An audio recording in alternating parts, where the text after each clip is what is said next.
The notification lit up my phone at exactly 2:47 a.m., casting a harsh blue glow across our bedroom's Italian marble nightstand. Ethan had forgotten to disable the shared calendar alerts again, one of those small technological oversights that reveal everything about a person's true priorities. The entry that caught my attention wasn't dramatic or suspicious at first glance. UX Summit San Diego, March 15, 19. I lay there in our king-size bed, the Egyptian cotton sheets Ethan had insisted on buying suddenly feeling like sandpaper against my skin. The thing about being married to a tech entrepreneur for 15 years is that you learn to pay attention to details. It's a skill I'd picked up from watching Ethan build his app development company from our garage into a multi-million-dollar enterprise, noting how the smallest inconsistency in code could crash an entire system. Right now, every detail was screaming at me.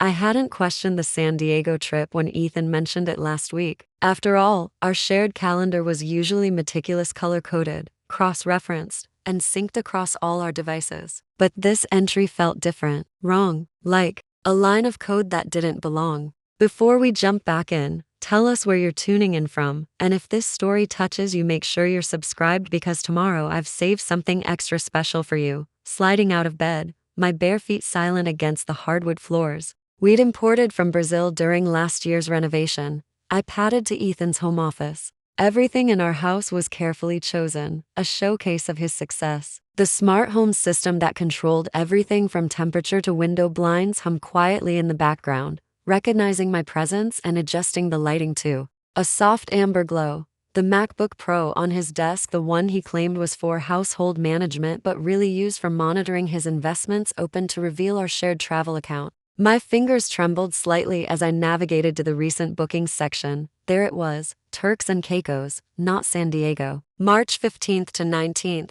exactly matching the calendar entry. 2 first-class tickets, not one. The Conch Bar Resort, adults only, oceanfront, suite with private infinity pool. Total cost, 8 to for 7. I felt that strange calm that comes when you finally confirm a diagnosis you've been suspecting for months. The late-night emergency client calls, the new cologne, the sudden interest in CrossFit, the way his eyes had started sliding past me during conversations, as if I were furniture he'd grown tired of looking at. Opening another browser tab, I accessed our joint email account, the one we'd set up years ago for household management and travel confirmations. The inbox told a story that made my stomach churn with its mundane cruelty. Confirmation emails from restaurants I'd never been to, jewelry receipts from Cartier for pieces that had never made their way to my jewelry box, and hotel bookings for nights when Ethan had claimed to be working late on the new app launch. The most recent exchange made my breath catch. From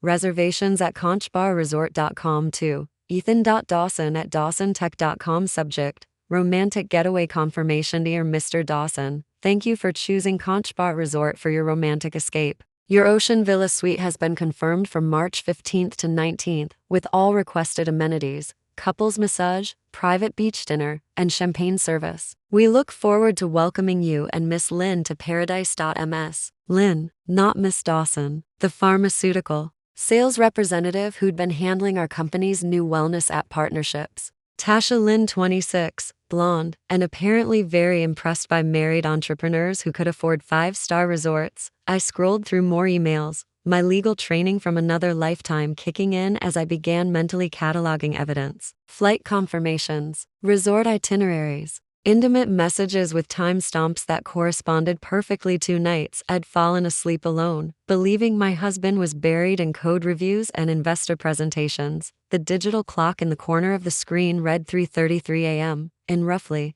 16 hours, Ethan and Tasha would be settling into their first-class seats, champagne in hand, while I sat here in his office, surrounded by the carefully curated evidence of a life built on lies. A notification popped up on my phone, our home security system alerting me that the garage door was opening. I quickly closed the browser tabs and slipped back to the bedroom, my heart hammering as I listened to Ethan's BMW pull into the driveway. He was earlier than expected from his late client meeting. I pretended to be asleep as he crept into the bedroom, noting the unfamiliar scent of perfume clinging to his clothes as he undressed in the dark. Not my perfume. Something younger, more desperate. The kind of fragrance that screamed, "Notice me," rather than whispered, "Remember me." As his breathing settled into the rhythm of sleep beside me, I stared at the ceiling, my mind already working through the implications. This wasn't just about an affair. This was about betrayal on multiple levels: emotional, financial, and professional. Ethan had been using company resources for his personal indulgences, hiding assets, and manipulating our shared finances to fund his secret life. The woman he'd married 15 years ago, the law school graduate who'd given up her budding career to support his startup dreams, that woman might have been devastated. She might have confronted him with tears and accusations, demanded explanations, threatened divorce in the heat of emotional chaos. But I wasn't that woman anymore. 15 years of watching Ethan build an empire had taught me the value of strategy, patience, and precision. And unlike the naive law student who'd believed in happily ever after, I now understood that the most dangerous person in any negotiation wasn't the one making the most noise, it was the one who'd been quietly paying attention all along. I slipped my wedding ring off my finger and placed it silently in the drawer of my nightstand. Tomorrow, I would begin the most important case of my career. The case of Claire Dawson versus the man who'd forgotten that his wife had once been formidable before she'd chosen to be supportive. The next morning,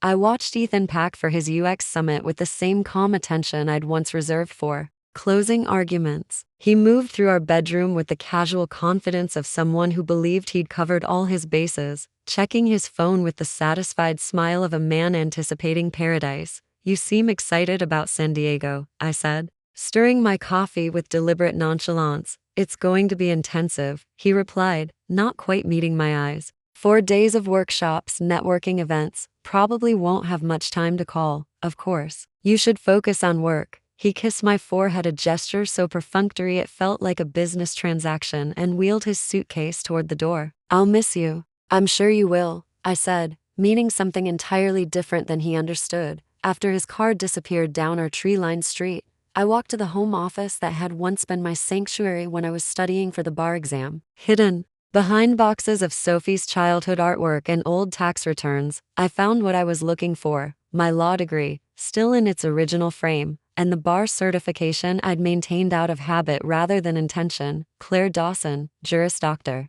The woman I'd been before I became Mrs. Ethan Dawson, before I became the supportive wife who managed social calendars and hosted dinner parties while her husband built his empire. It was time to remind everyone, including myself, that supporting someone's dreams didn't mean abandoning your own skills. It just meant you'd been saving them for when they'd be most useful. I opened my laptop and began typing, creating a password-protected document that would serve as the foundation for everything that was about to happen. At the top of the page, I wrote, "The case of Claire Dawson, asset recovery and strategic dissolution." By the time Ethan's plane touched down in paradise, I would have mapped out every step of the most important legal strategy of my life. And unlike his carefully planned romantic getaway, my operation would have consequences that lasted far beyond a long weekend. Maya Torres hadn't changed much in the 15 years since law school. Her office in downtown Seattle's Columbia Tower still radiated the same fierce intelligence that had made her the most feared debater in our constitutional law seminars.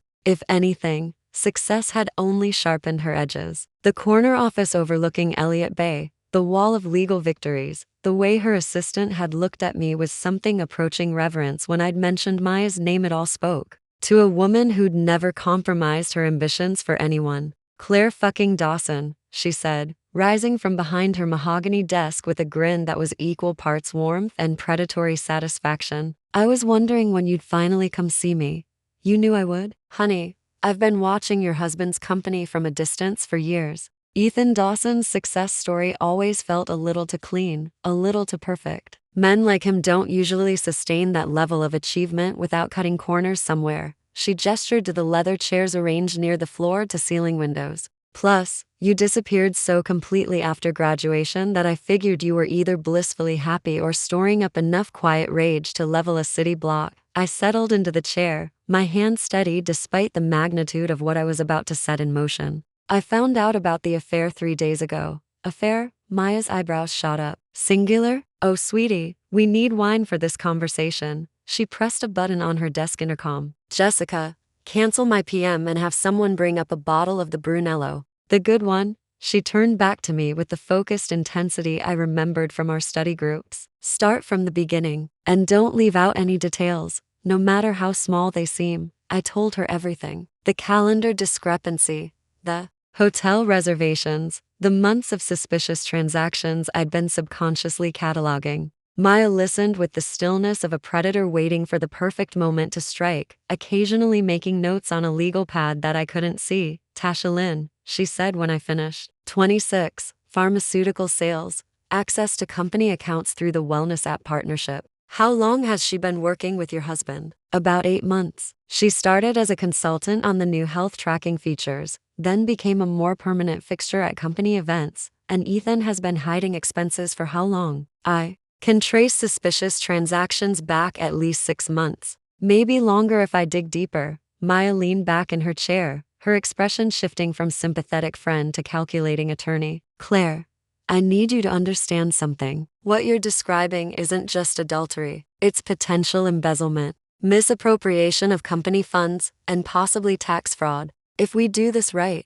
we're not just talking about a divorce settlement, we're talking about criminal charges. The weight of her words settled over me like a familiar coat. This was the feeling I'd missed, the intellectual challenge of seeing patterns others missed, of building a case from fragments of evidence. What do you need from me? Everything. Financial records, email access, property deeds, insurance policies. I need you to become a forensic accountant for your own life. She paused, studying my face. But more importantly, I need you to be absolutely certain you want to go down this path. Once we start, there's no going back to the comfortable lie of your marriage. I thought about Ethan's casual kiss goodbye that morning, the way he'd hummed while packing for his romantic getaway, the years of subtle condescension disguised as protection. The comfortable lie died when I found those hotel receipts. I want to know exactly what I'm dealing with. Good. Maya's smile was sharp enough to cut glass. Because I've been waiting 15 years to see what Claire Dawson could do when she stopped being polite and started being strategic.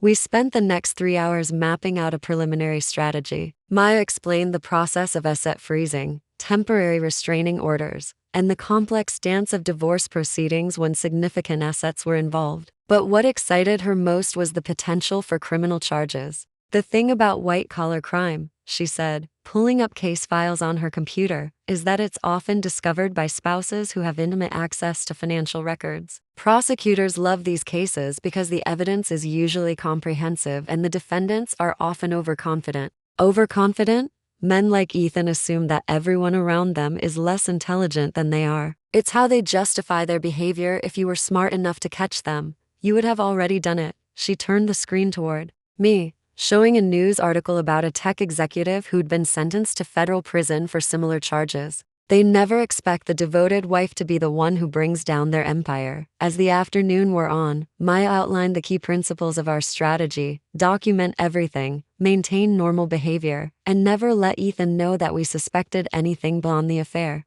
The financial crimes would be my secret weapon, the element that would transform a messy divorce into a complete dismantling of his carefully constructed life. I need you to promise me something, Maya said as we prepared to wrap up. You cannot confront him when he gets back from his trip. I know every instinct will be screaming at you to throw this evidence in his face, but the moment you do that, he'll start covering his tracks. We need him to feel secure, confident, maybe even a little cocky. How long do we have? Depends on how much evidence we can gather. A few weeks, maybe a month, long enough to build an airtight case before he realizes what's happening. I gathered my purse and the folder of documents Maya had prepared, feeling lighter than I had in months. As I reached the door, she called my name. Claire, I'm proud of you for coming to me, but I'm even prouder that you're finally ready to stop hiding how fucking brilliant you are. The drive home took me through the Queen Anne neighborhood where Ethan and I had first looked at apartments when we were dating. Back then, he'd been passionate about changing the world through technology, and I'd been passionate about justice. Somehow, over the years, his passion had evolved into empire building, while mine had been relegated to charity galas and book clubs.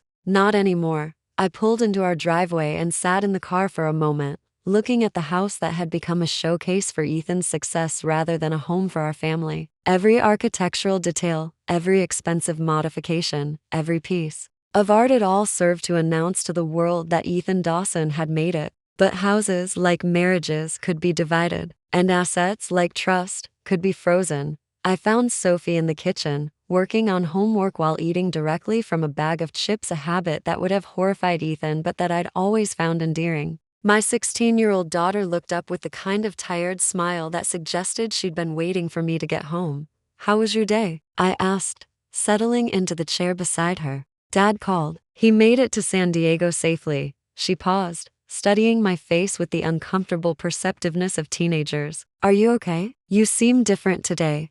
"Different how?" "I don't know. More present, I guess. Like you're actually here, instead of just going through the motions." Her observation hit me with unexpected force. Had I been so transparent in my dissatisfaction? Or was Sophie simply more observant than I'd given her credit for? "I'm fine, sweetie. Just thinking about some changes I want to make."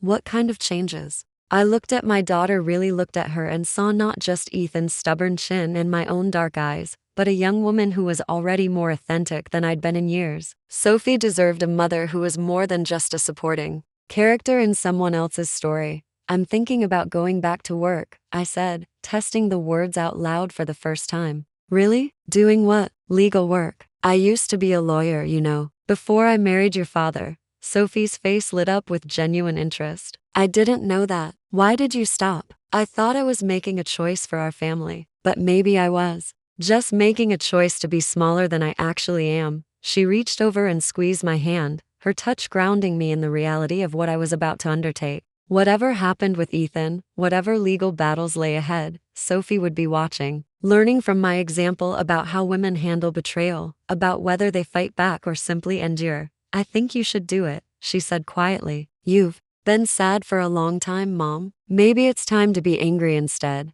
That night, after Sophie had gone to bed, I sat in the living room with a glass of wine and my laptop, reviewing the documents Maya had given me. The house felt different with Ethan gone, less like a museum and more like a home. The silence wasn't empty. It was full of possibility. I opened a new document and began typing. Personal mission statement, Claire Dawson, for 15 years. I have been the woman behind the man, the support system that enabled someone else's dreams while mine gathered dust. I have been patient, understanding, and accommodating to the point of invisibility. I have made excuses for behavior that deserved consequences and accepted explanations that were really just sophisticated lies, but I am still the woman who graduated summa cum laude from law school. I am still the woman who could see patterns others missed, who could build arguments from fragments of evidence, who could stand in a courtroom and make truth sound like poetry. Ethan Dawson forgot that he married a lawyer. He forgot that lawyers are trained to investigate, to document, to build cases that can withstand scrutiny. He forgot that the woman who chose to support his dreams was the same woman who could choose to destroy his illusions. He underestimated me. That was his first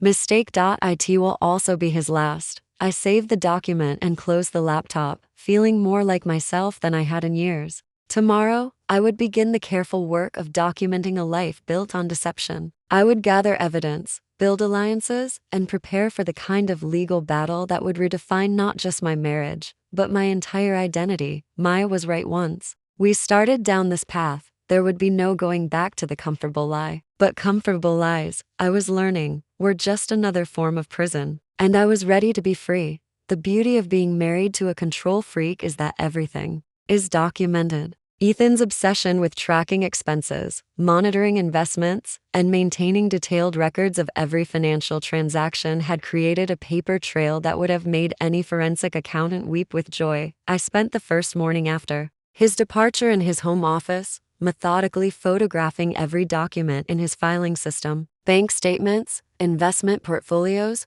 business expense reports, tax returns. 15 years of meticulous financial documentation that told the story of a man who'd been living two separate lives. The discrepancies were subtle at first. Consulting fees paid to companies I'd never heard of. Equipment purchases that never appeared in our home or office. Business dinners for four when Ethan claimed to be eating alone. But as I dug deeper, applying the analytical skills I'd honed during my brief legal career, a pattern emerged that made my stomach turn. Ethan hadn't just been cheating on me. He'd been systematically embezzling from his own company, using corporate funds to finance a lifestyle that our legitimate income couldn't support. The Cartier jewelry, the first-class flights, the luxury hotel stays, it was all being paid for by Dawson Tech. disguised as business expenses and consulting fees. I found invoices for a consulting company called Strategic Solutions LLC that had received over $200,000 in the past year. A quick search revealed that Strategic Solutions was registered to a P.O. box in Delaware,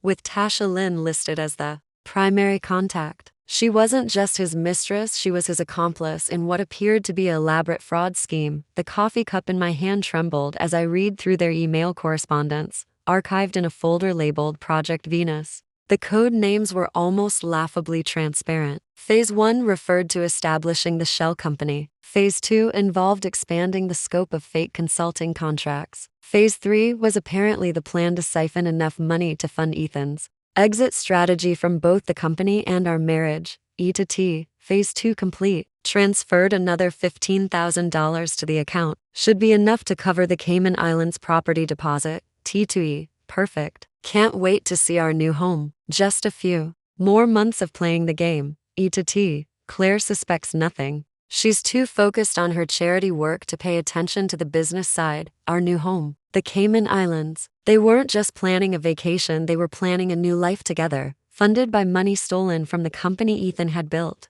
With my help, during those early years, when I'd work 20-hour days alongside him, handling everything from legal research to investor presentations, I printed every incriminating document and organized them into folders labeled by date and type of transaction. Maya had been right, this went far beyond adultery. This was criminal conspiracy, tax evasion, and corporate fraud. The kind of charges that carried federal prison sentences. My phone buzzed with a text from Sophie, working late at school on the newspaper. Don't wait up for dinner. I glanced at the clock. 7:30 p.m. I'd been buried in financial documents for nearly 10 hours, and I still had months of records to review. The systematic nature of the fraud was staggering. Ethan had been stealing from his own company for at least 2 years, possibly longer. I made myself a sandwich and returned to the office, determined to understand the full scope of the betrayal. The deeper I dug, the more I realized that Ethan hadn't just been planning to leave me, he'd been planning to leave the company entirely, taking enough money to live comfortably abroad while his business partners and employees dealt with the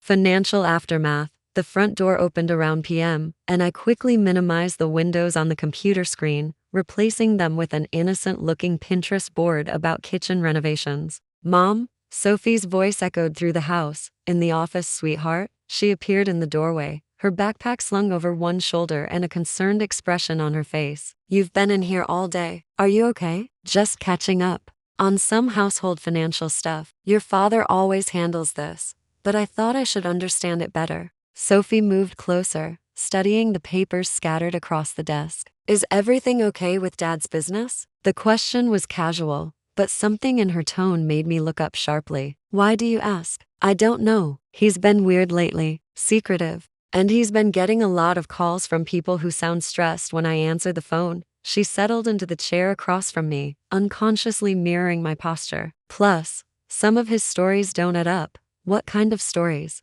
Like last month, he said he was working late with his development team, but I saw Jamie Chen at the movies that same night. When I mentioned it to Dad, he got all defensive and said I must have been mistaken about the date. I felt a chill run down my spine. Sophie had been paying attention to the inconsistencies in Ethan's behavior, probably for longer than I'd realized. What else have you noticed? He's been getting packages delivered to the office instead of here, and he changed his phone password. No, because I tried to use it to call you when my battery died, and it didn't work anymore. She paused, studying my face. Are you guys getting divorced? The question hit me like a physical blow. I'd been so focused on gathering evidence and building a legal strategy that I hadn't considered how the situation might appear to our daughter. Sophie was 16, old enough to sense tension, but young enough to blame herself for family problems. Sweetheart, come here. I patted the desk beside me, and she moved around to sit on the edge. Your father and I are going through some difficulties. I'm trying to understand exactly what those difficulties are before we make any decisions about the future. Is he cheating on you? The directness of the question caught me off guard. I'd forgotten how little teenagers bothered with euphemisms when they wanted answers. What makes you ask that? He's been dressing differently. New clothes. Different. Cologne. And he's been happier lately, but not in a way that includes us. Her voice was steady, but I could see the hurt in her eyes. I'm not stupid, Mom. I know what it looks like when someone's having an affair. I reached over and took her hand, marveling at how much she'd grown up without me noticing. Yes, I believe he is. Are you going to leave him? I'm going to do whatever is best for our family. That might mean leaving him, or it might mean something else entirely. But I promise you that whatever happens, you and I will be okay. Sophie nodded slowly, processing this information with the kind of mature acceptance that made my heart ache. Can I help? Help with what? Whatever you're doing in here. I'm good with spreadsheets and data analysis. And I know more about Dad's business than he thinks I do. I looked at my daughter, really looked at her, and saw not just Ethan's intelligence but a fierce loyalty and moral clarity that was entirely her own. The idea of involving her in investigating her father's crimes felt wrong, but the offer itself revealed a strength that I'd clearly underestimated. Right now, I just need you to be 16 and focus on school. But thank you for offering. It means more than you know. She squeezed my hand. I love you, Mom, and I'm proud of you for not just accepting whatever he's doing. After Sophie went to bed, I returned to the financial documents with renewed focus. My daughter's perceptiveness had reminded me that this wasn't just about my marriage, it was about the example I was setting for her. Sophie was watching how I handled betrayal, how I chose to respond to deception, and what I believed I deserved in life. I opened a new spreadsheet and began quantifying the extent of Ethan's fraud. Conservative estimates suggested he'd stolen over $400,000 from Dawson Tech in the past 18 months. The money had been funneled through fake consulting contracts, inflated expense reports, and equipment purchases that existed only on paper. But the financial crimes were just the beginning. I found emails discussing the purchase of property in Grand Cayman, arrangements for offshore banking accounts, and detailed plans for what appeared to be a permanent relocation. Ethan wasn't just planning to leave his marriage, he was planning to leave the country, taking enough stolen money to live comfortably while everyone else dealt with the wreckage of his deception. The most damning evidence was hidden in a folder labeled insurance policies. Mixed in with legitimate business insurance documents were detailed plans for what Ethan and Tasha had code-named Project Phoenix, a scheme to bankrupt Dawson Tech. Through strategic mismanagement, collect on the business insurance policies, and then use the payout to fund their new life abroad. They weren't just stealing money. They were planning to destroy the company entirely, leaving his business partners, employees, and investors to face financial ruin while he sipped cocktails on a private beach. I printed the most incriminating documents and added them to my growing collection of evidence. Maya would need to see this immediately. The scope of the fraud was beyond anything we'd initially discussed, and the timeline was more urgent than I'd realized. As I prepared to close the laptop, one final email caught my attention. T2E spoke with the lawyer today. He confirmed that Washington is a community property state, which means Claire automatically owns half of everything. We need to move faster on the asset transfers. E to T, don't worry. She has no idea about the business finances. I've kept her completely in the dark for years. By the time she figures out what's happening, we'll be untouchable. TT, what about Sophie? E to T, she's a smart kid. She'll understand eventually that her father deserves to be happy. And the insurance money will set up a trust fund for her college expenses. I stared at the screen, feeling a cold rage settle over me that was different from anything I'd experienced before. They'd discuss my daughter like she was a loose end, to be managed, a problem to be solved with insurance money and distant explanations. Ethan was planning to abandon his child along with his wife, believing that financial compensation would somehow excuse his betrayal of everyone who'd trusted him. The man I'd married, the father of my child, was planning to commit insurance fraud and leave us to deal with the consequences. He'd convinced himself that his happiness justified destroying the lives of everyone who'd supported him. I closed the laptop and sat in the darkness of his office, surrounded by the evidence of his crimes. In less than a week, I'd gone from suspecting an affair to uncovering a conspiracy that would likely result in federal charges. The comfortable lie of my marriage hadn't just died, it had been murdered by the systematic greed of a man who'd forgotten that some people actually possess the integrity he'd abandoned. Maya needed to see this evidence immediately. But more than that, she needed to understand that we weren't just dealing with a cheating husband anymore. We were dealing with a criminal who'd mistaken his wife's support for stupidity, who'd confused her discretion with ignorance. Ethan Dawson had built his empire on the foundation of my sacrifice and support. Tomorrow, I would begin the process of using that same foundation to bring his entire world crashing down. The man who'd underestimated his wife was about to learn that some mistakes carry consequences that last a lifetime, and sometimes, the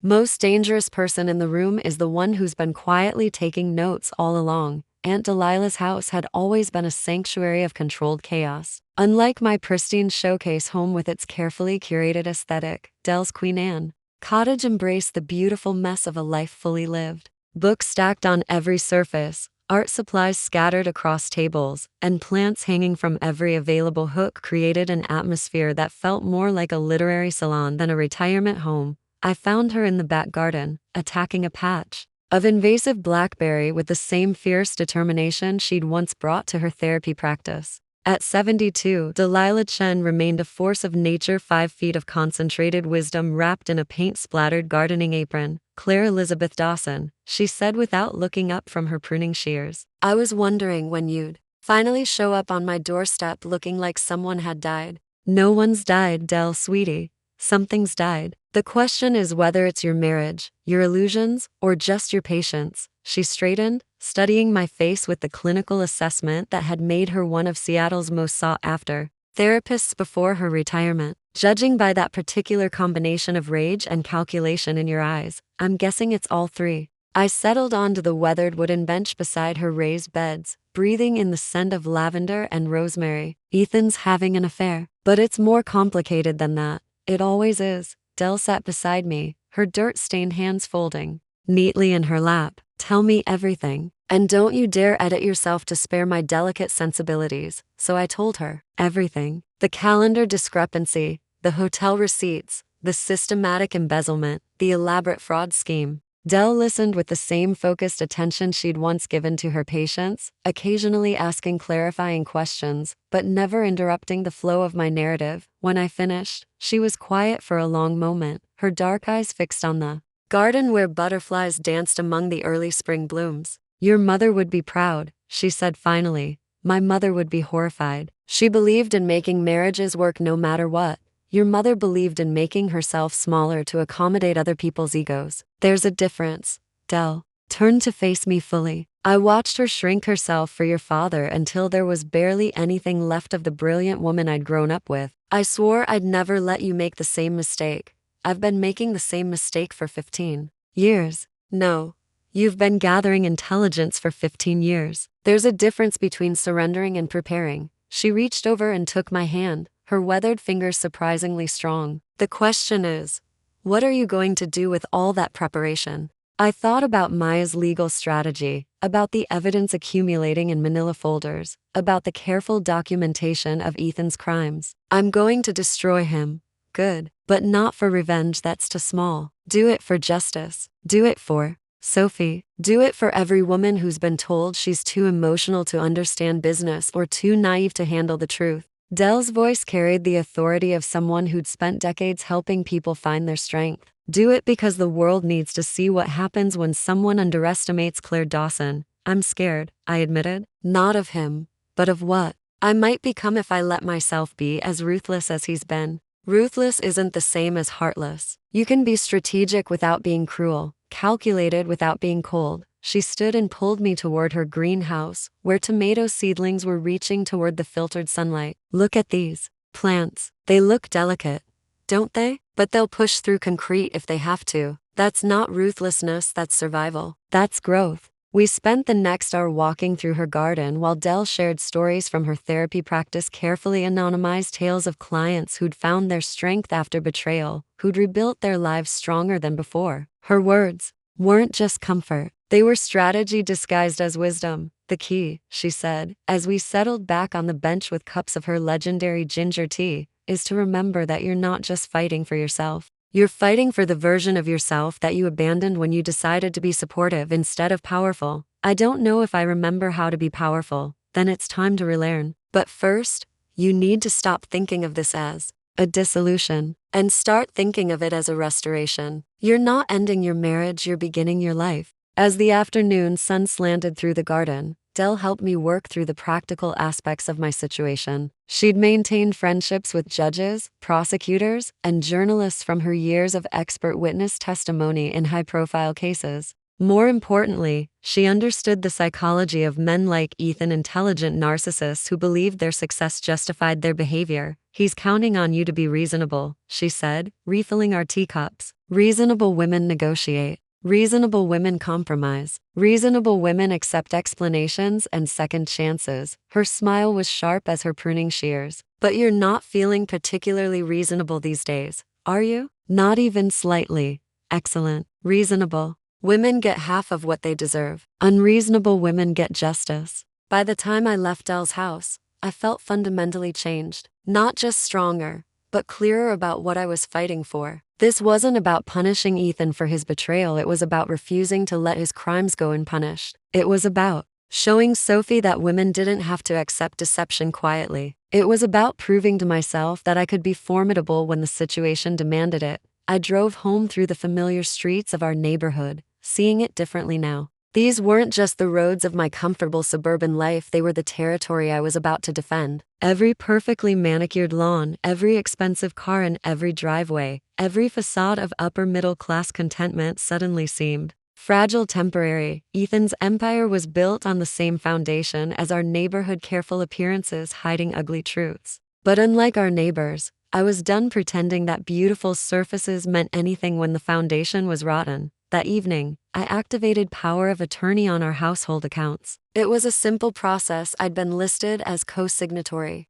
on everything since our marriage, but it felt like drawing a line in the sand. From this moment forward, every financial move Ethan made would require my signature or my explicit consent. I also changed the passwords on our shared accounts and enabled two-factor authentication linked to my phone. Small moves, subtle shifts, in control that Ethan wouldn't notice until it was too late. By the time he realized I'd been paying attention, every asset would be protected, every escape route blocked. As I prepared for bed in our king-size bedroom, I looked at myself in the mirror, really looked for the first time in years. The woman staring back at me wasn't the faded wife who'd been sleepwalking through her marriage. She was someone harder, more focused, with eyes that missed nothing and a smile that promised consequences. Dell was right. Something had died over the past week. But it wasn't my marriage, it was my willingness to be smaller than I actually was. And from that death, something infinitely more dangerous was being born. Dawson Tech's offices occupied 2 floors of a gleaming glass tower in South Lake Union, a monument to the company Ethan had built from our garage startup into a multi-million-dollar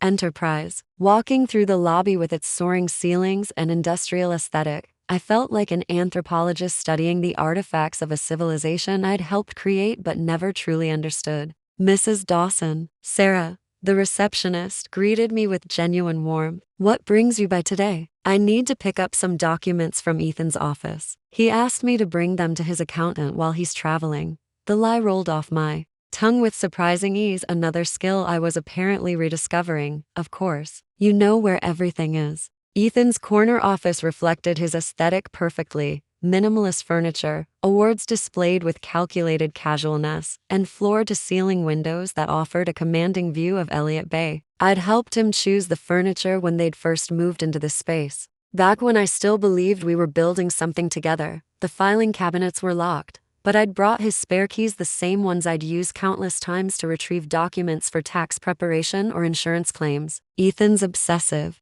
organization made my search efficient. Every folder was labeled, every document filed chronologically. It was the office of a man who believed his own systems were impenetrable. Telling and preparing this story took us a lot of time, so if you are enjoying it, subscribe to our channel. It means a lot to us. Now back to the story. I photographed everything: property deeds, insurance policies, partnership agreements, stock options, and bank signature cards. The safe behind his desk, hidden behind a reproduction of a Rothko that I'd selected for its calming blue tones, opened with the combination I'd watched him enter countless times: Sophie's birthday followed by our anniversary. Inside, I found the documents that would change everything. The offshore banking information was more extensive than I'd realized from the emails. Ethan had established accounts in 3 different countries, moving money in small increments to avoid triggering federal reporting requirements. The paper trail revealed a sophisticated operation that had been running for at least 3 years, but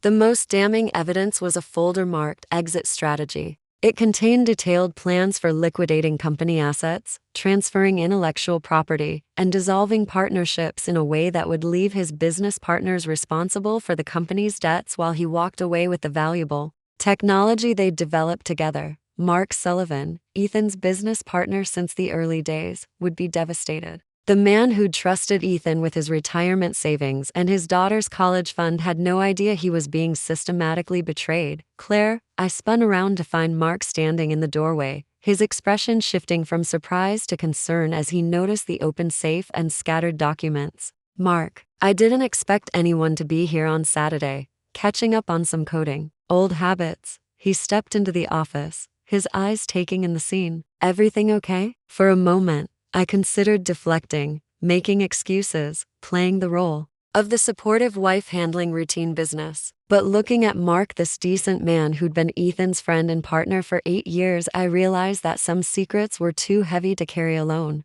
"Actually, no, everything's not okay." I gestured to the chair across from Ethan's desk. "I think you should sit down." Mark's face went through a series of expressions as I showed him the evidence. Confusion, disbelief, anger, and finally a weary acceptance that suggested he'd been sensing problems for longer than he'd admitted to himself. "How long have you known?" he asked, studying a bank statement that showed a $50,000 transfer to one of Ethan's shell companies. "About the affair?" "A week." "About this?" I gestured to the financial documents. 3 days.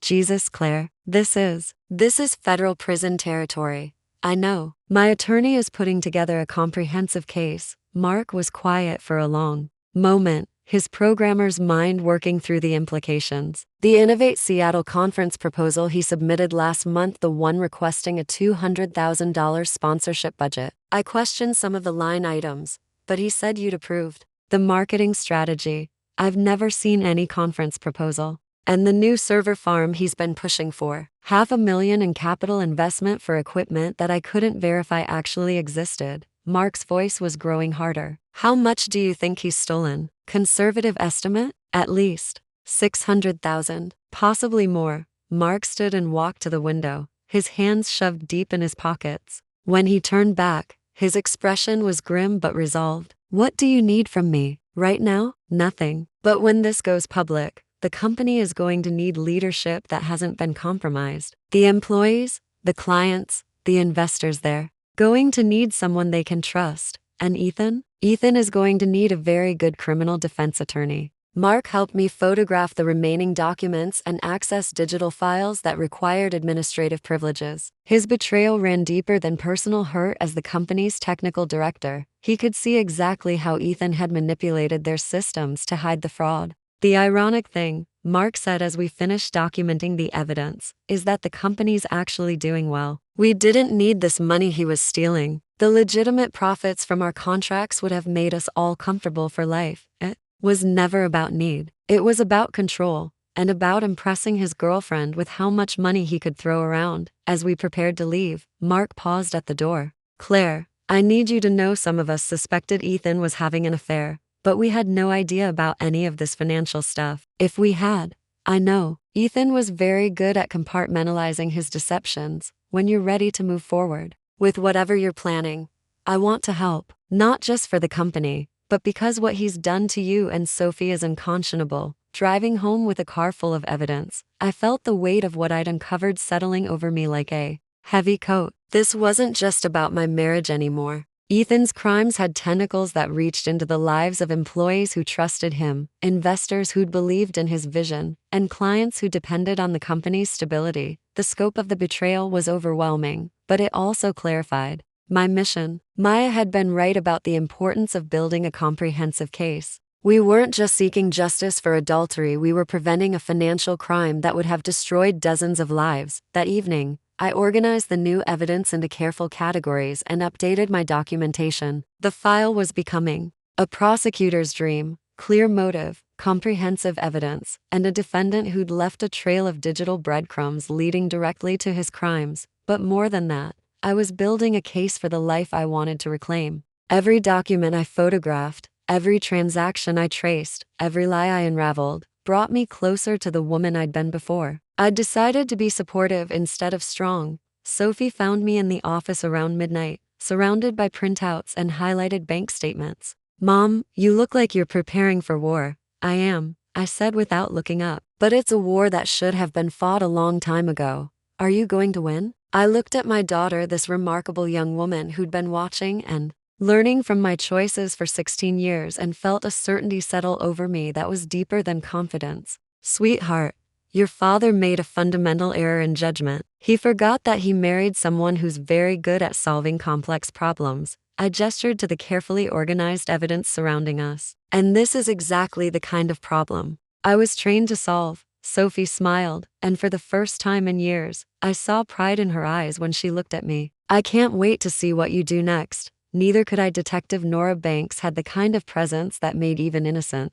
people check their receipts. Tall, sharp-featured, and possessed of an economy of movement that suggested she never wasted energy on anything that didn't advance her objectives. She sat across from Maya's conference table like a predator evaluating prey. "White-collar crime is my specialty," she said, her voice carrying the flat authority of someone who'd seen every variation of financial deception. "But I want to be clear about something before we proceed. Once I open an investigation, there's no controlling where it goes or who gets caught in the net." "We understand," Maya replied, sliding a thick folder across the table. "My client is prepared for all consequences." Detective Banks opened the folder and began scanning the documents with the rapid attention of someone accustomed to processing large amounts of evidence. Her expression remained neutral, but I noticed her posture straightening as she absorbed the scope of Ethan's crimes. Shell companies, offshore accounts, falsified invoices, insurance fraud conspiracy.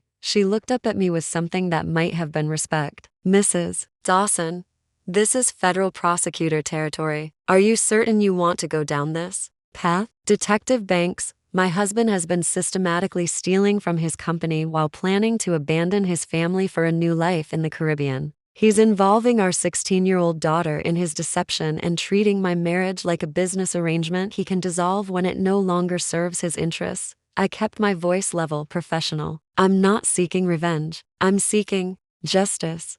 "Good. Revenge cases fall apart in court. Justice cases send people to prison." She closed the folder and leaned back in her chair. "I'll need to verify this evidence independently, but what you've shown me suggests a minimum of tax evasion, wire fraud, and conspiracy. Depending on what else we uncover, we could be looking at RICO charges." Maya's eyebrows shot up. "RICO? If he's been using the business as a criminal enterprise, which these shell companies suggest, then yes, potentially." Detective Banks pulled out a digital recorder. "Mrs. Dawson, I need you to walk me through exactly how you discovered this information and what access you had to these documents." For the next 2 hours, I provided a detailed account of my investigation. Detective Banks asked precise questions about dates, procedures, and my legal authority to access various accounts and documents. Her thoroughness was both intimidating and reassuring. This was someone who built cases that could withstand intense scrutiny. "The timeline concerns me," she said as we wrapped up. "If your husband is planning to leave the country, we need to move quickly to freeze assets and prevent flight risk." "How quickly?" "I can have warrants for financial records by tomorrow morning. Asset freezes by Wednesday." "But Mrs. Dawson, once we start this process, your husband is going to know that someone's been investigating him. Are you prepared for that confrontation?" I thought about Ethan's casual dismissal of my intelligence, his assumption that I was too focused on charity work to understand business complexities. "Detective, my husband has spent 15 years underestimating me. I'm looking forward to correcting that misperception." "I like her," Detective Banks said to Maya with the first smile I'd seen from her. "I'll contact you both within 48 hours with an update on the federal investigation." After Detective Banks left, Maya and I spent another hour refining our legal strategy. The criminal investigation would proceed on its own timeline, but the civil divorce proceedings required careful coordination to maximize asset recovery while minimizing Ethan's ability to hide or transfer property. "The beauty of this situation," Maya explained, "is that criminal and civil law work synergistically. The evidence of financial Crime strengthens our case for asset forfeiture, while the divorce proceedings give us immediate tools to freeze marital property. What happens if he tries to flee? Then he becomes a fugitive, which makes the criminal case stronger and the asset recovery easier. Maya's smile was predatory. Claire, I've been doing this for 15 years, and I've never seen a case where the defendant had so thoroughly documented his own crimes. It's like he was building a prosecution file against himself. That afternoon, I implemented the next phase of my strategy. Using my power of attorney privileges, I secured our joint assets by moving them into an account that required both signatures. For any withdrawals, I also arranged for automatic alerts on all of Ethan's individual accounts. Any transaction over $1,000 would trigger an immediate notification to my phone. The technical aspects of financial surveillance were easier than I'd expected. Years of managing household budgets and tax preparation had given me intimate knowledge of our banking systems. What I'd lacked wasn't expertise, it was motivation. Now I had plenty of motivation. I also made subtle changes to our home security system, adding interior cameras to monitor Ethan's office and ensuring that all digital devices were backing up to cloud storage accounts he couldn't access. If he tried to destroy evidence, I'd have comprehensive documentation of the attempt. Sophie, notice the changes first. Mom, why are there new cameras in Dad's office? Enhanced security. With your father traveling more frequently, I want to make sure we're protecting his business documents and equipment, and the new locks on his filing cabinets. Same reason. We don't want sensitive company information vulnerable while he's away. Sophie studied my face with the uncomfortable perceptiveness that seemed to be her specialty. You're really not the same person you were 2 weeks ago. What do you mean? I don't know, more present, more yourself, like you've been sleepwalking for years and finally woke up. She paused, choosing her words carefully. I like this version of you better. Even if this version of me might destroy your father's life. Mom, if Dad's been doing the things I think he's been doing, then he destroyed his own life. You're just making sure he doesn't destroy ours too. The wisdom in her statement took my breath away. At 16, Sophie understood consequences and accountability better than her father did at 42. She'd been watching our marriage with clear eyes, learning from our example about relationships, trust, and self-respect. I realized that my choices weren't just about reclaiming my own life, they were about teaching my daughter that women didn't have to accept deception quietly, that intelligence was meant to be used, and that sometimes the most loving thing you could do was refuse to enable someone's worst impulses. That evening, as I prepared dinner in our gourmet kitchen with its restaurant-grade appliances and Italian marble countertops, I felt like an actor playing a role in someone else's life. Everything around me represented Ethan's vision of success, his need to display wealth and status to the world. But the woman cooking in this kitchen wasn't the same woman who'd been preparing meals here a week ago. She was someone harder, more focused, with a plan that would redefine not just her marriage, but her entire identity. She was someone who'd remembered that she was formidable long before she'd chosen to be supportive. My phone buzzed with a text from Maya. Banks called. Federal warrants approved. Financial records seized. Tomorrow morning. Game time. I deleted the message and continued stirring the pasta sauce, humming quietly to myself. By the time Ethan returned from paradise, he'd discovered that the comfortable life he'd built on lies and theft was nothing more than a house of cards in a hurricane. And I was the hurricane. Ethan's first mistake was assuming I'd be the same woman he'd left 5 days ago. His second mistake was not noticing that the house felt different the moment he walked through the door, lighter, somehow, as if a weight had been lifted from its foundation. The family photos that once displayed our perfect nuclear family had been quietly removed from the entryway. His medical journals had been cleared from the coffee table. The fresh flowers I usually arranged for his return were conspicuously absent. Claire? I'm home. His voice echoed through our suddenly unfamiliar living room with the casual confidence of a man who believed his lies had held. I emerged from the kitchen where I'd been preparing what would be his last home-cooked meal in this house, wearing the calm smile I'd perfected over 15 years of marriage. Welcome back, darling. How was San Diego? Exhausting, but productive. He set down his suitcase and moved to kiss my cheek, a gesture so automatic it seemed choreographed. The UX workshops were intense, but I made some valuable connections. I'm sure you did. I studied his face, noting the relaxed set of his shoulders, The satisfied gleam in his eyes, the faint tan that suggested more beach time than conference rooms. You look rested for someone who spent 4 days in workshops. The hotel had an excellent spa. I managed to squeeze in a massage between sessions. How thoughtful of them to include spa services in a technology conference. Something in my tone must have registered because his eyes sharpened slightly, but he recovered quickly. You know how these corporate events are all about the experience. Indeed. I gestured toward the dining room, where I'd set his place at the head of our mahogany table. I made your favorite, osso buco with risotto. Over dinner, I listened to Ethan's carefully constructed fiction about panels and networking events while I mentally compared his stories to the resort itinerary I'd found in his email. He was a skilled liar, specific enough to sound credible, vague enough to avoid scrutiny. Under different circumstances, I might have admired the craftsmanship. The keynote speaker was fascinating, he said, cutting into the braised veal with obvious pleasure. She talked about the future of user experience design in emerging markets. Which emerging markets specifically? The Caribbean. Huge opportunities for mobile applications in tourism and hospitality. Even his lies contained grains of truth. Impressive. Speaking of which, I said, refilling his wine glass with the Barolo he'd brought back from our anniversary trip to Tuscany, I've been thinking about taking a vacation myself. Maybe somewhere tropical. Turks and Caicos looks beautiful this time of year. Ethan's fork paused halfway to his mouth. For just a moment, his mask slipped, revealing something that might have been panic. Then he recovered, managing a casual smile. That sounds wonderful. You deserve some relaxation. I thought you might want to join me. You could show me all those beautiful resorts you researched for your presentation. My presentation? The one about Caribbean market opportunities. You must have done extensive research. He took a large gulp of wine, his mind working to navigate the trap I'd set. Actually, most of the information came from secondary sources. I've never been to the Caribbean myself. Of course not. I smiled and took a delicate sip of my own wine. Silly me. After dinner, while Ethan unpacked his suitcase in our bedroom, I sat in his office and watched the surveillance cameras I'd installed. He moved through the familiar routine of post-travel organization, dirty clothes in the hamper, toiletries returned to the bathroom, souvenirs hidden in the back of his closet.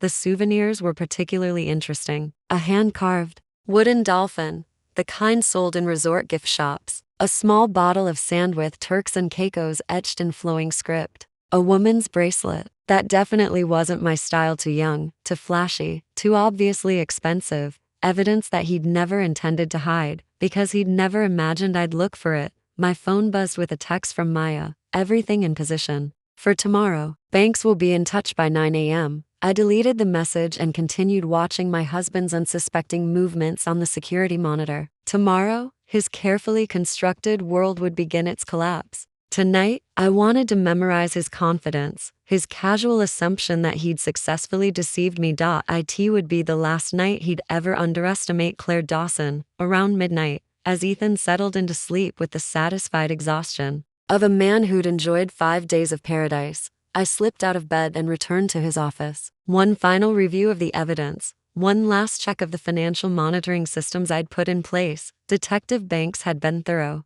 The federal investigation was proceeding on multiple fronts: wire fraud, tax evasion, conspiracy, and potentially RICO charges if they could prove the business had been operating as a criminal enterprise. The evidence I'd gathered would serve as the foundation for a case that could result in decades of prison time. But beyond the criminal charges, beyond the financial ruin and public humiliation, there was something more personal at stake. For 15 years, I'd been the woman behind the man, the supportive wife who enabled someone else's dreams while her own gathered dust. I'd made myself smaller to accommodate his ego, quieter to amplify his voice, less threatening to preserve his confidence. Tomorrow, the world would see what happened when that woman decided to reclaim her power. I opened my laptop and began typing the final entry in the journal I'd been keeping since this began. Day 7, Ethan returned from his romantic getaway with Tasha, carrying souvenirs he has no idea I know about and telling lies he believes I'm too naive to question. He looks rested, satisfied, and completely unprepared for what's about to happen. Detective Banks has secured federal warrants for his financial records. Maya has prepared comprehensive divorce paperwork that will freeze our assets and prevent him from transferring property. Mark Sullivan is ready to assume control of Dawson Tech and cooperate with the investigation. But more than any of that, I'm ready. Ready to stop being the woman who accepts explanations that don't make sense, who pretends not to notice inconsistencies, who chooses peace over truth. Ethan fell asleep tonight believing he'd successfully deceived me for another day. He has no idea that his wife spent the last week building a case that will dismantle everything he thinks he's achieved. Tomorrow, he'll learn that some mistakes carry consequences that last a lifetime. And sometimes the most dangerous person in the room is the one who's been quietly taking notes all along. The comfortable lie of our marriage dies tomorrow. But from its ashes, something infinitely more authentic is being born. I saved the document and closed the laptop, feeling a deep sense of completion. The investigation was finished. The trap was set. The evidence was overwhelming. Now all that remained was watching Ethan's world collapse with the same methodical precision he'd used to build it. As I prepared to return to bed, my phone lit up with a final message from Detective Banks. Warrant execution at AM. Federal agents will arrive at Dawson Tech to seize records and question suspects. Recommend you and your daughter be elsewhere during initial contact. I smiled in the darkness of Ethan's office, surrounded by the trophies and awards that celebrated a success built on systematic deception. Tomorrow would bring justice, but tonight, I was content to savor the quiet satisfaction of a case well built and a trap perfectly laid. The woman who'd been underestimated for 15 years was about to remind everyone, including herself, exactly how dangerous she could be when properly motivated. And proper motivation, it turned out, was something Ethan had provided in abundance. The call came at 7:43 a.m., exactly 17 minutes before federal agents would arrive at Dawson Tech to execute their search warrants. Ethan's phone buzzed against the nightstand with the insistent urgency of someone in panic, and I watched him fumble for the device while pretending to be asleep. Mark, what time is it? His voice carried the thick confusion of someone dragged from deep sleep. Then, as Mark's words registered, I felt his body go rigid beside me. What do you mean, federal agents? Slow down. What kind of investigation? I maintained my breathing in the steady rhythm of sleep while listening to my husband's world begin its collapse. Through the phone speaker, I could hear Mark's voice, strained, professional, but carrying an undercurrent of something that might have been satisfaction. They're seizing financial records, Ethan. Computer servers, filing cabinets, everything. They have warrants for corporate accounts, offshore banking records, and something about shell companies. Mark paused, and when he continued, his tone was carefully neutral. They specifically mentioned Strategic Solutions LLC. The silence that followed was so complete I could hear Ethan's heart hammering against his ribs. When he finally spoke, his voice had dropped to a whisper. I'll be right there. Actually, they requested that you not come to the office today. Said they'd contact you directly for questioning. Ethan ended the call and sat on the edge of the bed, his head in his hands. I could practically hear his mind racing, trying to understand how his carefully constructed deception had been discovered. After a few minutes, he stood and moved toward his closet with the mechanical movements of someone operating on autopilot. Everything okay? I asked, stretching with what I hoped looked like natural awakening. There's some kind of situation at the office. Federal investigation into our business practices. He was already pulling clothes from hangers, his movements sharp with nervous energy. Probably just routine compliance stuff, but I need to call our lawyers. How strange. What kind of investigation? I don't know yet. Mark was vague on the details. I sat up, arranging my features into an expression of wifely concern. Should I be worried? About our finances, I mean? No. Everything's fine. This is just bureaucratic nonsense. But his hands were shaking as he buttoned his shirt, and there was sweat beading on his forehead despite the cool morning air. Of course. I'm sure it's nothing. I swung my legs out of bed, moving toward the bathroom. I'll make coffee while you handle whatever this is. In the kitchen, I prepared Ethan's usual morning routine: dark roast coffee, 2 sugars. The Wall Street Journal folded to the business section while tracking the investigation's progress. Through text updates from Maya and Detective Banks, the federal team was being thorough, seizing computers, copying files, interviewing employees. Mark was cooperating fully, providing access codes and explaining the company's financial structure with what one agent described as remarkable transparency. Ethan emerged from our bedroom 20 minutes later, dressed in his best suit as if Formal attire could somehow protect him from federal investigation. He moved through the kitchen like a man walking through a minefield, every step careful and calculated. "Any word from your lawyers?" I asked,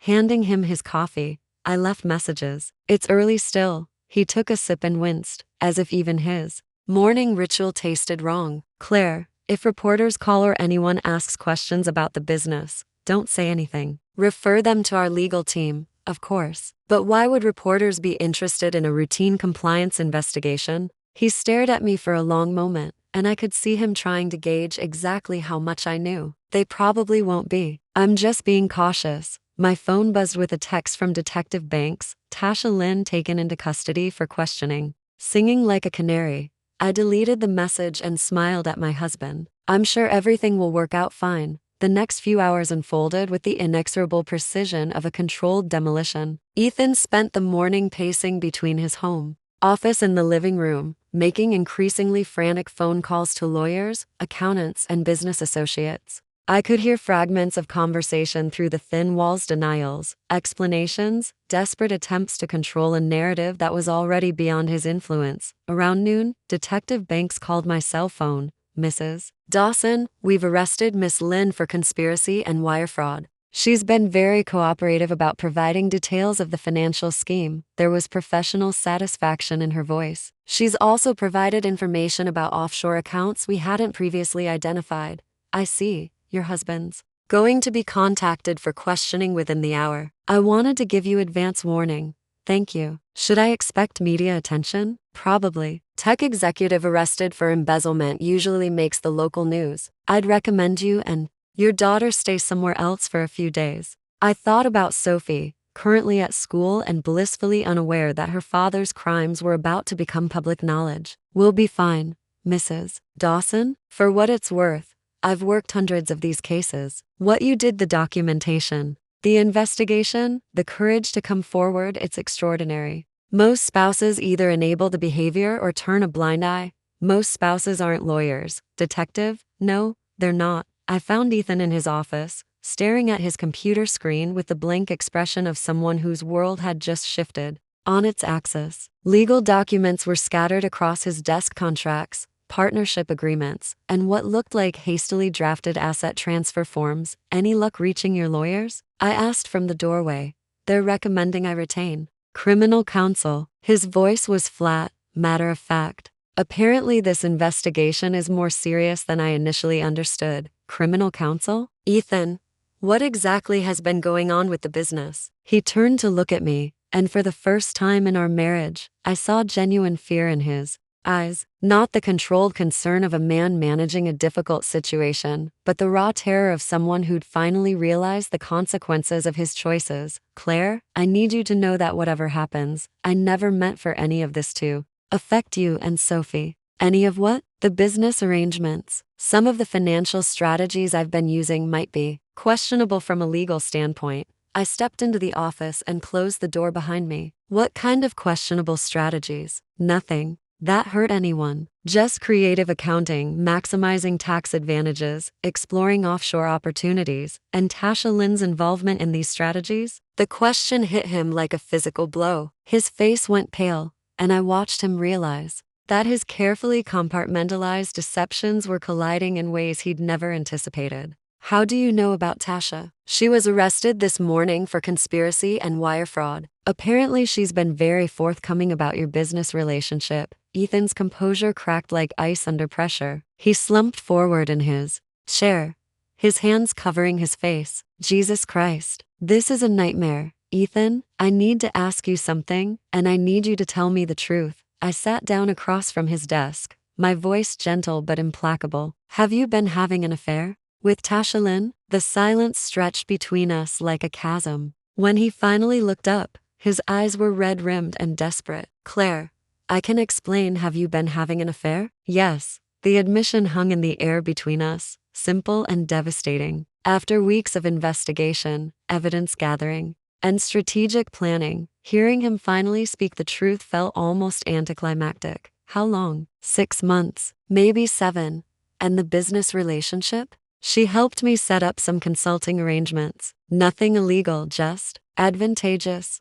offshore accounts, shell companies, fraudulent invoices. His eyes widened. How could you possibly know about? I know about everything, Ethan. The fake consulting fees, the equipment purchases that never happen, the insurance fraud scheme, the property in Grand Cayman. I know about Project Phoenix and your plan to bankrupt the company while you disappeared with Tasha to start a new life in paradise. He stared at me as if I'd suddenly started speaking a foreign language. That's impossible. You don't understand. The business side, I understand it perfectly. I have a law degree, remember? And I've spent the last week documenting every aspect of your criminal enterprise. You have a what? The genuine confusion in his voice was almost comical. Claire, you've never worked in law. You've been a homemaker since Sophie was born. I've been a homemaker by choice, not by limitation. There's a difference. I leaned back in my chair, studying his face. Did you really think I spent 15 years managing household finances without learning anything about money? Did you assume I was too stupid to notice discrepancies in our accounts? I never thought you were stupid. You thought I was invisible.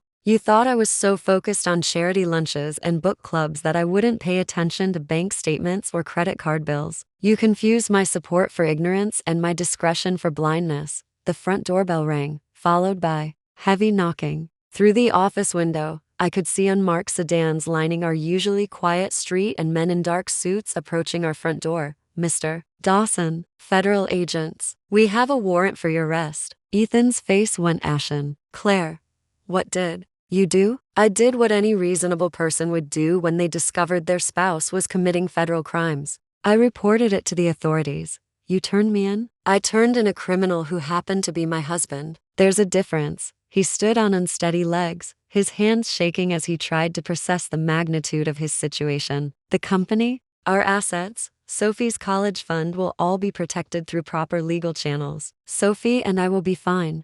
The knocking grew more insistent. Mr. Dawson, open the door. I have to answer that, I said, rising from my chair. Claire, wait. His voice was desperate now, all pretense of control abandoned. We can work this out. I'll end things with Tasha. Return the money, whatever you want. Please don't let them destroy everything we've built. I paused at the door and turned back to look at him, this man I'd married, supported, and loved for 15 years. The successful entrepreneur who'd built an empire on stolen money and systematic lies. The father who'd been willing to abandon his daughter for a newer, younger model. The husband who'd confused my loyalty with stupidity. Ethan, you destroyed everything we built the moment you decided that your happiness was more important than everyone else's lives. I'm just making sure there are consequences for that choice. I walked through our house past the Italian marble, the imported hardwood, the carefully curated artwork that represented his vision of success, and opened the front door to find Detective Banks flanked by 3 federal agents. Mrs. Dawson, she said with professional courtesy, is your husband home? He's in his office. Down the hall, last door on the right. As the agents moved past me with practiced efficiency, I stepped onto the front porch and breathed deeply of the crisp Seattle air. Across the street, neighbors were beginning to emerge from their homes, drawn by the spectacle of federal agents in our quiet suburban enclave. Mrs. Henderson from next door approached with the barely contained excitement of someone witnessing genuine drama. Claire, dear, is everything all right? Everything's fine, Margaret. Just some business matters being resolved. Business matters that require federal agents? Apparently so. Through the open door, I could hear the agents reading Ethan his rights. Their voices calm and professional as they explained charges of wire fraud, conspiracy, tax evasion, and embezzlement. His responses were barely audible, the kind of mumbled acknowledgments that suggested complete psychological defeat. My phone buzzed with a text from Sophie. Mom, there are news vans outside my school asking about Dad. What's going on? I typed. That quickly. Coming to get you now. Everything's okay. Dad's business is having some legal issues. As federal agents escorted my husband from our home in handcuffs, I realized that this was the moment I'd been preparing for since the night I'd found those hotel receipts. Not just the legal victory or the financial justice, but the fundamental reclamation of my own agency. For 15 years, I'd been the woman behind the man, the supportive wife who enabled someone else's dreams while her own gathered dust. I'd made myself smaller to accommodate his ego, quieter to amplify his voice, less threatening to preserve his confidence. but I was still the woman who'd graduated summa cum laude from law school. I was still the woman who could see patterns others missed, who could build arguments from fragments of evidence, who could stand in a courtroom and make truth sound like poetry. Ethan had forgotten that he'd married a lawyer. He'd forgotten that lawyers are trained to investigate, to document, to build cases that can withstand scrutiny. He'd forgotten that the woman who chose to support his dreams was the same woman who could choose to destroy his illusions. That had been his mistake. His only mistake, but a fatal one. As I drove towards Sophie's school to collect my daughter and begin the next chapter of our lives, I felt a deep sense of completion. The investigation was finished. Justice was being served. The comfortable lie of my marriage was finally, definitively dead, but from its ashes, something infinitely more authentic was being born. The press conference was held in the conference room of Maya's law firm, 6 weeks after Ethan's arrest. Through the floor-to-ceiling windows, downtown Seattle stretched out like a promise, glittering towers and busy streets where real people were building real lives based on actual achievement rather than elaborate deception. I sat at the head of the polished conference table, flanked by Maya and a small army of reporters from local television stations, newspapers, and legal journals. The questions had been coming for 20 minutes, a steady barrage of inquiries about the case that had become known in legal circles as the perfect prosecution. Miss Dawson, said the reporter from the Seattle Times, can you walk us through the decision to investigate your own husband? I didn't set out to investigate him, I replied, my voice steady despite the weight of media attention. I set out to understand why our shared calendar didn't match his travel receipts. The investigation grew organically as I discovered the scope of the deception. But you have no formal training in financial crimes. I have a law degree from the University of Washington and 15 years of experience managing complex household finances. More importantly, I had intimate access to financial records that would normally require extensive subpoenas to obtain. The reporter from King 5 leaned forward. Some critics have suggested that you betrayed your husband's trust by accessing private business documents. Maya intervened before I could respond. Mrs. Dawson had legal authority to access all marital assets and jointly held business accounts. She also had a civic duty to report suspected criminal activity to federal authorities.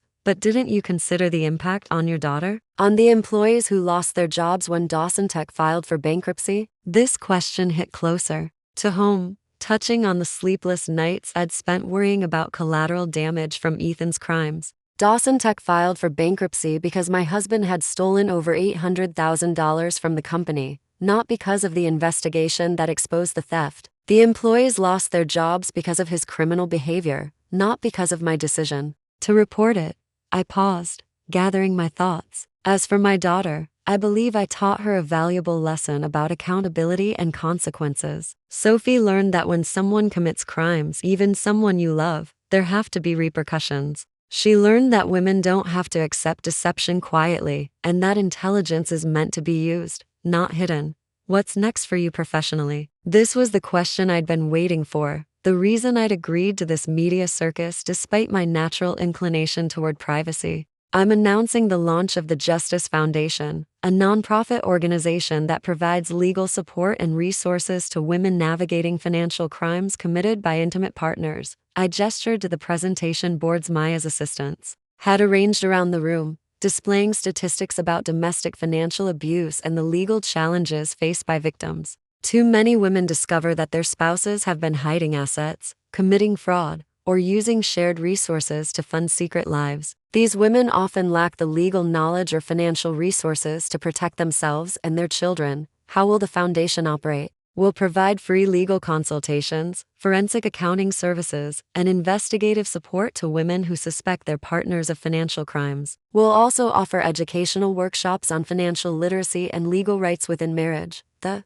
reporter from the Post-Intelligencer raised her hand. Where is the funding coming from? The foundation has been fully capitalized through the liquidation of assets recovered during my divorce proceedings. Essentially, my ex-husband's stolen money is now being used to help other women escape similar situations. Maya smiled at this, recognizing the poetic justice in using Ethan's embezzled funds to support other victims of financial abuse. We've also received commitments from several law firms to provide pro bono services, and we're developing partnerships with accounting firms that specialize in forensic financial analysis. What about your ex-husband? Any comment on his sentencing? I considered my words carefully. Ethan had been sentenced to 12 years in federal prison after pleading guilty to multiple counts of wire fraud, tax evasion, and conspiracy. Tasha had received 5 years and was currently serving her sentence at a minimum security facility in Oregon. Mr. Dawson received a sentence appropriate to the scope of his crimes.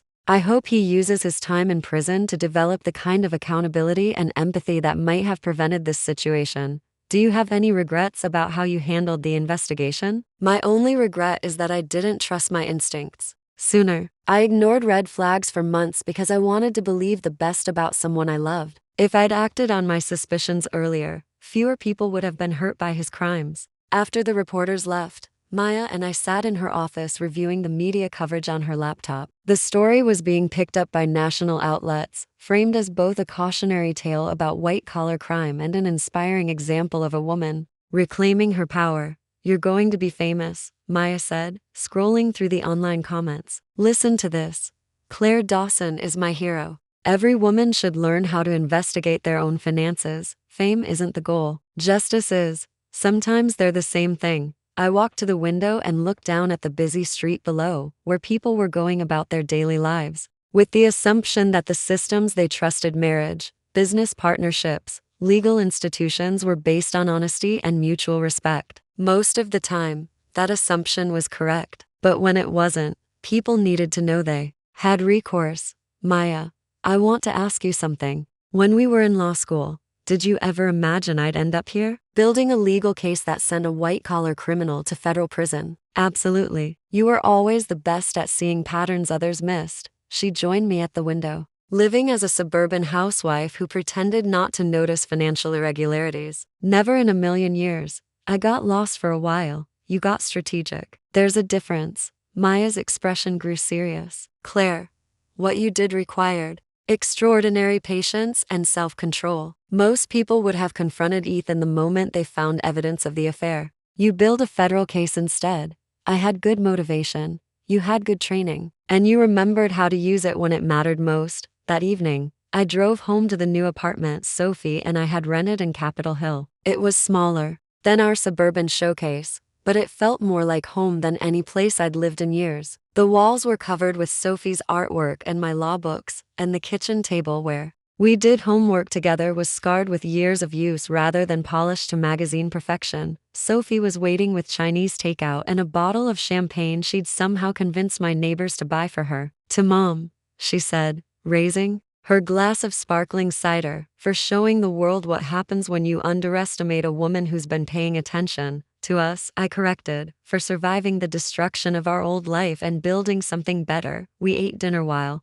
watching the evening news coverage of the press conference. Seeing myself on television felt surreal. This composed woman discussing criminal investigations and financial analysis looked like someone I'd aspired to be rather than someone I actually was. Mom, Sophie said during a commercial break, I need to tell you something.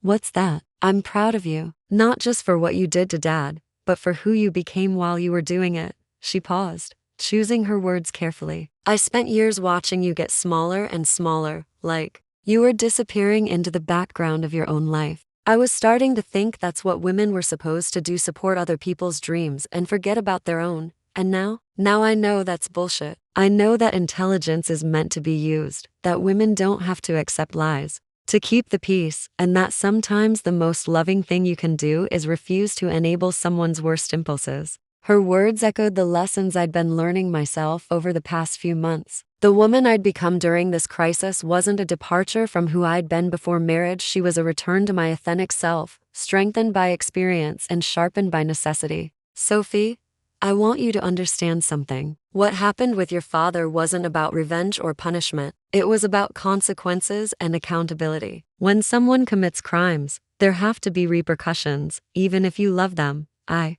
know, and I'm glad you did it. That night, as I prepared for bed in our new home, I reflected on the journey that had brought me here. 3 months ago, I'd been a woman who'd lost herself in someone else's ambitions, who'd confused support with invisibility and loyalty with blindness. I'd been living a comfortable lie, accepting explanations that didn't make sense because confronting The truth seemed too overwhelming, but I was still the woman who'd graduated summa cum laude from law school. I was still the woman who could see patterns others missed, who could build arguments from fragments of evidence, who could stand before cameras and make truth sound like poetry. The investigation had reminded me that I was formidable long before I'd chosen to be supportive. The challenge now was learning to be both strong enough to demand truth and generous enough to offer forgiveness when it was earned. My phone buzzed with a message from an unknown number. Miss Dawson, my name is Jennifer Walsh. I saw your press conference tonight. I think my husband is stealing from his medical practice. Can you help me? I stared at the message for a long moment, feeling the weight of possibility settling over me like a familiar coat. The Justice Foundation would officially launch next month, but apparently women were already reaching out for help. I typed back, Jennifer, I'm not practicing law yet, but I can connect you with resources. Call Maya Torres at Torres and Associates tomorrow morning. Tell her Claire sent you. As I turned off the lights and settled into bed, I realized that this was what justice looked like, not perfect revenge or cosmic balance, but the practical work of helping people navigate systems that had failed them. It was connecting women with resources they needed to protect themselves and their children. It was teaching them to trust their instincts and document their suspicions. It was remembering that sometimes the most dangerous person in the room is the one who's been quietly taking notes all along. 1 year later, I stood in the conference room of the Justice Foundation's new offices in Pioneer Square, reviewing case files with our staff of 4 attorneys, 2 forensic accountants, and a growing network of volunteers. Sunlight streamed through the tall windows, illuminating the wall of thank you letters from women we'd helped escape financially abusive situations. The Morrison case is ready for filing, said Rachel Chen, our newest associate attorney. 18 months of systematically hidden assets, fake business expenses, and offshore accounts. The husband thought he was being clever, but he documented everything. They always do, I replied, remembering my own discovery of Ethan's meticulous financial records. Men who commit financial crimes can't resist keeping detailed records of their cleverness. My phone buzzed with a calendar reminder. Sophie's graduation PM. I closed the case files and gathered my purse, preparing to leave for the most important appointment of my day. Seattle Prep's graduation ceremony was held in the same chapel where I'd attended fundraising galas during my years as a doctor's wife, back when my identity was defined by someone else's achievements. Now, sitting in the audience watching my daughter deliver the valedictorian speech, I felt the profound satisfaction of witnessing authentic accomplishment. Education, Sophie was saying to her classmates, isn't just about acquiring knowledge. It's about developing the courage to use that knowledge, even when it's uncomfortable, even when it challenges people you love.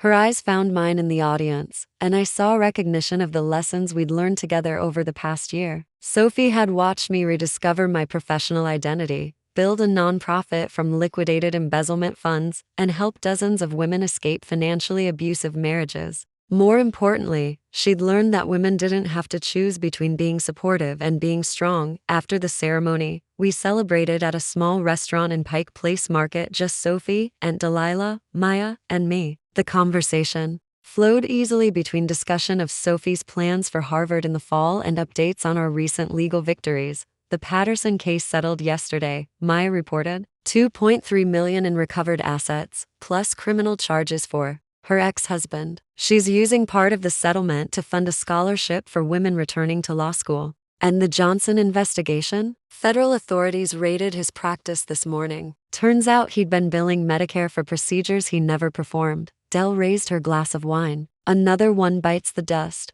Sophie leaned back in her chair, studying our faces. You guys realize you've become kind of terrifying, right? Like, in a good way, but still terrifying. Terrifying how? I asked. You're all so competent, so confident, like you know exactly what you're doing and why you're doing it. She paused, searching for the right words. Dad always seemed confident, but it was different. His confidence was about convincing other people he was smart. Yours is about actually being smart. The observation hit me with unexpected force. Sophie had identified something I'd been feeling but hadn't been able to articulate the difference between performing competence and embodying it. As we walked through Pike Place Market after dinner, I reflected on the changes in my life over The past year, the Justice Foundation had helped 43 women navigate financial crimes committed by intimate partners, resulting in 27 criminal convictions and over $8 million in recovered assets. We'd also provided educational workshops to hundreds of women, teaching them to recognize red flags and protect themselves legally. But the professional accomplishments were only part of the transformation. I'd rediscovered the pleasure of intellectual challenge, the satisfaction of solving complex problems, and the deep contentment that came from using my skills to help others. Mom, Sophie said as we browsed the flower vendors, I got something in the mail today. What kind of something? A letter from Dad. I felt a familiar tightness in my chest. Ethan had been serving his 12-year sentence at a federal facility in Oregon, and Sophie had been managing her own relationship with him through occasional letters and supervised phone calls. I'd been careful not to influence her feelings about her father, believing she needed to form her own opinions about accountability and forgiveness. What did he say? He asked me to visit him before I leave for college. He wants to apologize in person and explain his side of what happened. How do you feel about that? Sophie considered the question while examining a bouquet of sunflowers. I think I want to see him. Not because I'm ready to forgive him, but because I want to understand how someone I loved could make such terrible choices. That sounds like a very mature perspective. I also want him to understand what his choices cost us. Not just the money or the house, but the trust. The way I question every relationship now, wondering if people are lying to me. She selected a small bunch of lavender, inhaling its scent. I want him to know that consequences aren't just about prison time. They're about losing the right to be trusted by the people who loved you. We walked home through the Capitol Hill neighborhood that had become our sanctuary, past the coffee shops and bookstores and community gardens that made our new life feel authentic in ways our suburban showcase never had. The apartment we shared was small but filled with the kind of genuine comfort that comes from living according to your actual values rather than someone else's expectations. That evening, while Sophie packed for a weekend camping trip with friends, I sat in my home office reviewing applications for our fall fellowship program. The Justice Foundation now offered year-long positions for recent law school graduates who wanted to specialize in financial crimes and domestic abuse cases. The response had been overwhelming. Apparently, there were many young attorneys who wanted to use their skills to help women reclaim their lives. My computer chimed with an email from an unexpected sender, Mark Sullivan at Dawson Tech Recovery, Comclair. I wanted to update you on the company's progress. We've successfully restructured Dawson Tech and returned to profitability under new management. All of Ethan's former employees have been rehired, and we've implemented new financial oversight procedures to prevent future embezzlement. More importantly, I wanted to thank you for what you did. I know it must have been difficult to expose your own husband's crimes, but your courage saved the company and protected all of our jobs. The employees have voted to establish the Claire Dawson Ethics Award, given annually to someone who demonstrates integrity in the face of personal cost. I hope you'll consider attending our company celebration next month. We'd like to honor your contributions to Dawson Tech's survival and success. With respect and gratitude, Margie stared at the message for a long moment, feeling the weight of recognition I'd never expected. For 15 years, I'd been the invisible woman behind Ethan's success, supporting his ambitions while my own gathered dust. Now his former employees wanted to honor my role in saving the company he'd tried to destroy. The irony was perfect. The man who'd underestimated his wife's intelligence had built his entire career on her hidden contributions, my legal research in the early days, my financial management throughout their growth, my social connections that had brought them clients and investors. When he'd chosen to betray that partnership, I'd simply redirected those same skills toward ensuring justice rather than enabling deception. Sophie appeared in my office doorway, overnight bag slung over her shoulder. I'm leaving for the camping trip. You look thoughtful. Just reflecting on how different our lives are now. Better different or scary different? Authentic different? Real different?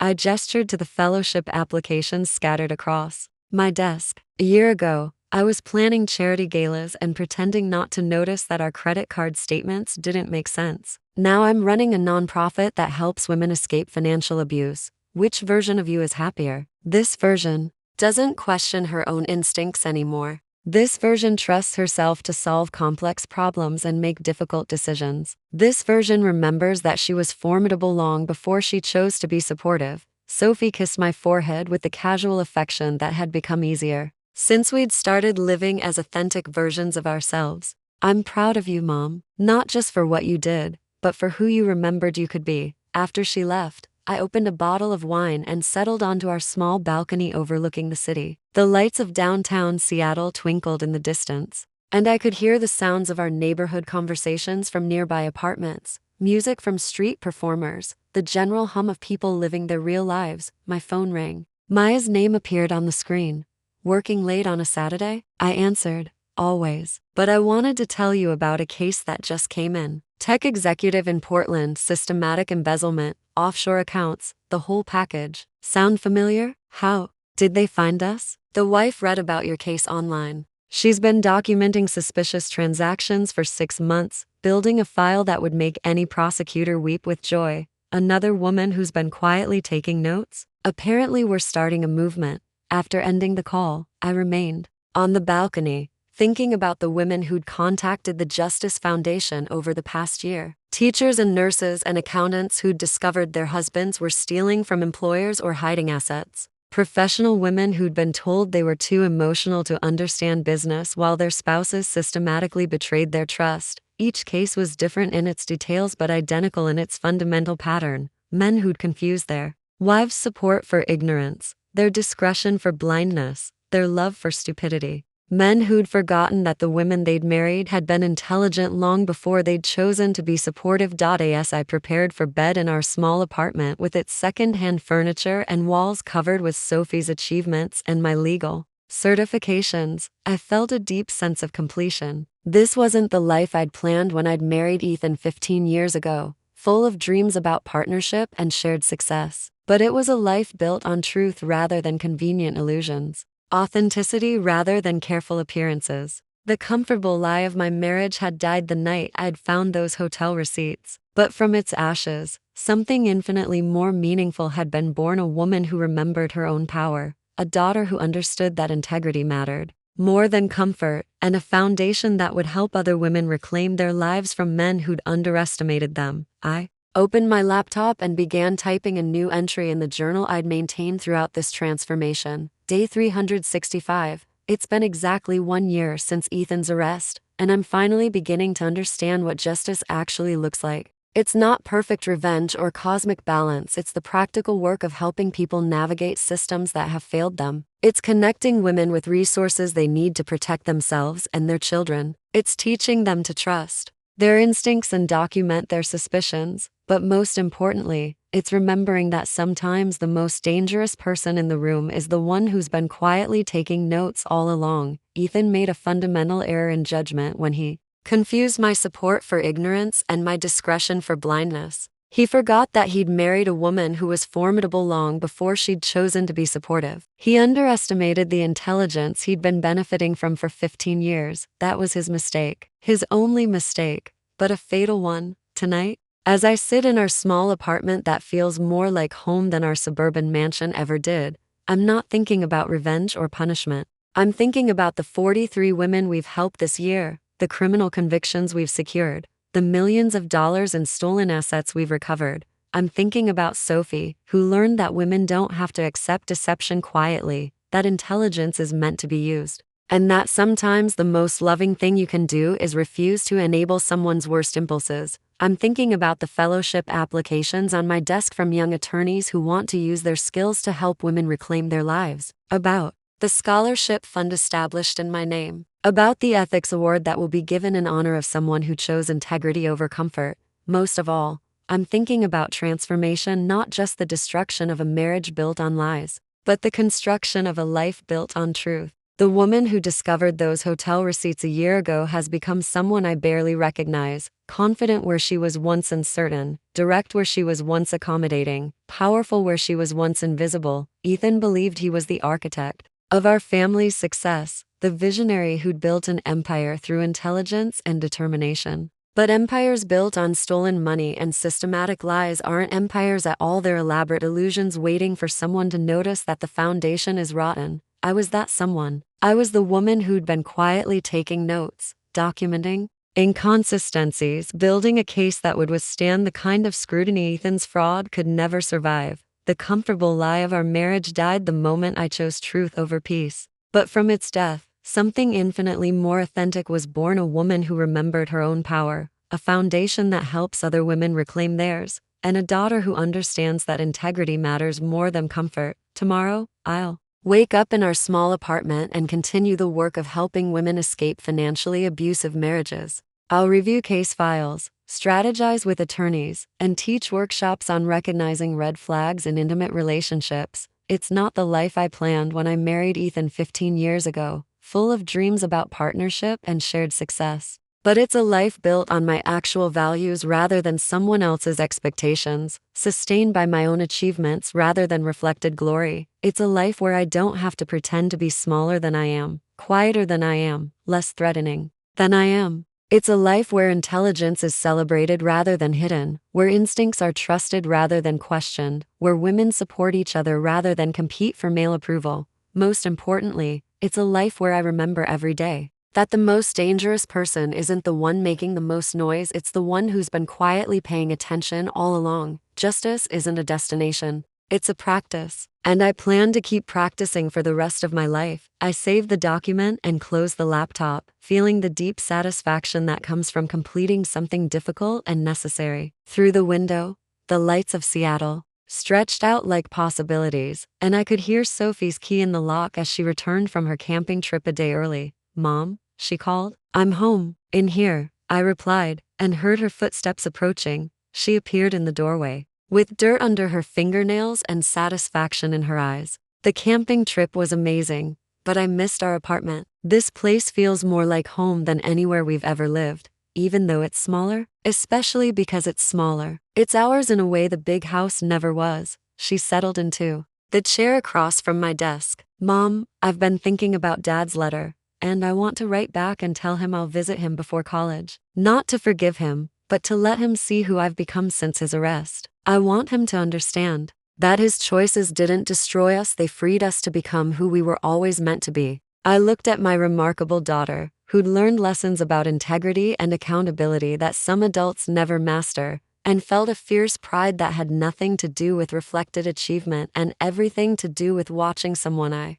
loved become authentically themselves. "I think that's exactly the right thing to do," I said. "And Mom, thank you." "For what?" "For showing me what it looks like when a woman stops accepting lies to keep the peace. For teaching me that intelligence is meant to be used, not hidden. For proving that sometimes the most loving thing you can do is hold people accountable for their choices." Sophie kissed my forehead and headed toward her bedroom, leaving me alone with the case files and fellowship applications that represented the work I'd built from the ashes of my marriage. This was justice, not perfect revenge or cosmic balance, but the daily practice of helping people reclaim their power from those who'd underestimated them. As I turned off the lights and prepared for bed, I felt the deep contentment that comes from living according to your actual values, rather than someone else's expectations. Tomorrow would bring new cases, new women who needed help escaping financial abuse, new opportunities to teach others that they didn't have to accept deception. Quietly, the comfortable lie of my marriage to Ethan Dawson had died a year ago. But from its death, something infinitely more authentic had been born. A woman who remembered her own power, a foundation that helped others reclaim theirs, and a legacy built on truth rather than illusion. The most dangerous person in the room, it turned out, was exactly who she'd always been. She'd just forgotten for a while. But forgetting, like sleeping, was only temporary. And now she was wide awake. Up next, we have 2 more incredible stories that are waiting for you. Just click the image you want to watch and it will take you there. If you enjoyed this video, make sure to subscribe. It would mean a lot.